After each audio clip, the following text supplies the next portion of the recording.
Hello everyone, I'm Bruffy1322 and I'm recording this video just after I've done a live stream, and it's from a place of very much surprise and shock and amazement, because from what we found out from the live stream, it seems like Rockstar have actually fixed something, and it's something that's pretty major as well. So for those who don't know, the PC version of the game, the frame rate was always tied to vehicle speed and physics in general.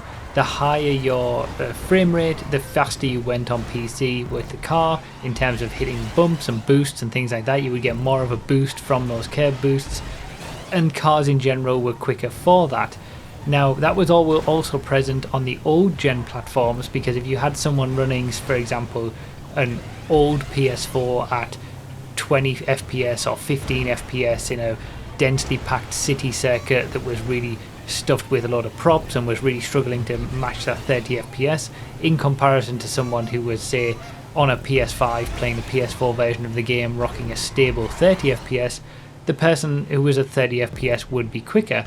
So that was all just a natural thing, and for the expanded and enhanced editions we were all expecting that, considering you could get to 60 FPS, we would be able to go quicker at 60 FPS, and there would be a definite difference between the car speeds at 60 FPS and a 30 FPS. So I went onto the stream tonight to do some testing, and I was planning to make a video that was going to show those speed differences between 30 and 60, show, say for example, outliers like the 811 that are bugged, that are always quicker at 60 FPS on PC for example, and I was planning to make a video showcasing all of that. Well, the first clue that something was up was the fact that the 811 was exactly the same top speed at 30 FPS as it was at 60 FPS, which was also exactly the same top speed as it was back on PS4. So that started to get things a little bit intriguing. That shouldn't have happened. At 60 FPS, it should be much quicker like it is on PC. So then we spent the next basically 2.5 to 3 hours on the stream testing this in various different ways, various different tracks, different cars, boosting in different ways, doing tracks with a load of curb boosts at 30 FPS and then 60 FPS, trying to see a difference. And at every single stage we couldn't discern any noticeable difference. And then there was one final test that we did at the end which really sealed the deal for me, and it was a tube test where we basically took the car around the big tube, that stunt tubes that you can do, and if that was on PC running at higher frame rates, because in stunt tubes you're just constantly getting curb boosts all the time, a higher frame rate would give a much quicker lap time. You'd be going much faster in those tubes at 60 FPS than you would be at 30 FPS. But the results that we found on the expanded and enhanced PS5 version of the game was exactly the same, within the same tenth. They shared exactly the same best lap, 39.3 seconds I think it was for 30 FPS and 39.3 seconds for 60 FPS. I don't know what they've done, I don't know how they've done it, I don't know what effects it might have on other things, but from what we found on this stream tonight, there is no discernible difference in the car performance or physics in general between the 30 FPS fidelity mode on the expanded and enhanced edition and the 60 FPS performance mode. And we've all been shocked on the stream, to be honest, because that is a huge job. The physics of this game were tied to the frame rate.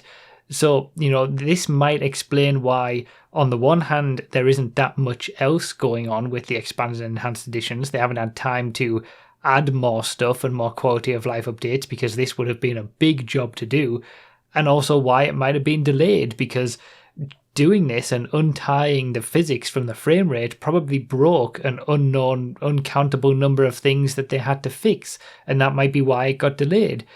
So it's absolutely amazing. It doesn't matter if you're on the expanded and enhanced edition. It doesn't matter whether you're at 30 FPS or 60 FPS, your lap times are going to be the same, your top speeds are going to be the same. The top speeds that I tested on the stream all seem to be exactly the same as the top speeds from my testing on PS4. It's that is one big weight lifted off my shoulders, that I don't need to retest all the cars, at least for top speed. it's just it's and the lap times obviously will be at least a little bit more sort of accurate than what they would have been, because I went onto PC I was testing a Jester around cutting Coroner's GP, and I couldn't really see any difference in lap time from 30 FPS to 60 FPS. I was basically getting a 1 minute, a 1 minute 3.7 lap time, I think I got in both of those modes, or around that area. And then I went over to PC just to make sure that, I would drive quicker at 60 FPS, and I immediately got a 1 minute 2 lap time, just first couple of laps out. So, that difference is still there on PC. If the PC version of the game suddenly gets updated to this expanded and enhanced, maybe it will be fixed there. Maybe that's why the PC version isn't coming out immediately, or if they can't fix it for the PC version, maybe it'll never get changed and never get updated, and this will just be for the expanded and enhanced PS5, Xbox Series X versions. But yeah, whatever they've done, and I've got to give them credit for it because this is one hell of a job, whatever they've done has fixed the difference between 30 FPS and 60 FPS. Going into the stream tonight, I didn't think that was the case, and I was ready to get footage to prove the opposite point, and I came away believing the exact opposite. They've fixed it. They've actually fixed the frame rate being tied to the car physics. It's I still can't believe it. So yeah, that is just a quick video. I wanted to put out this information out there. We've done all sorts of testing, and I can't notice a discernible difference between 30 and 60 FPS, and that final tube test at the very end of the stream really hammered it home. It's exactly the same. So yeah, it doesn't matter whether you're running at fidelity mode at 30 FPS or performance mode at 60.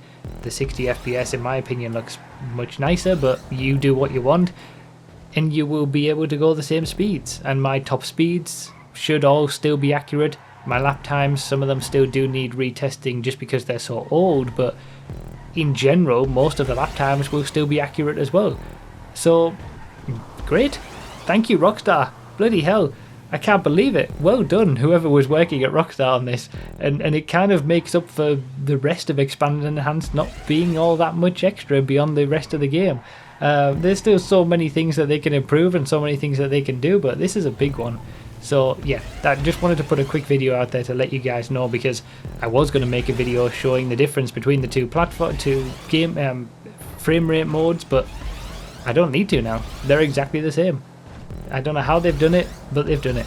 So yeah, thank you guys so much. I'm working on the lap times obviously for these new HSW cars. I'm going to try and get it out as quickly as I can, but they will take some time, so just be patient with me on that. But thank you guys so much for all the crazy support. Thank you all very much for watching all the videos, and I'll see you in the next one.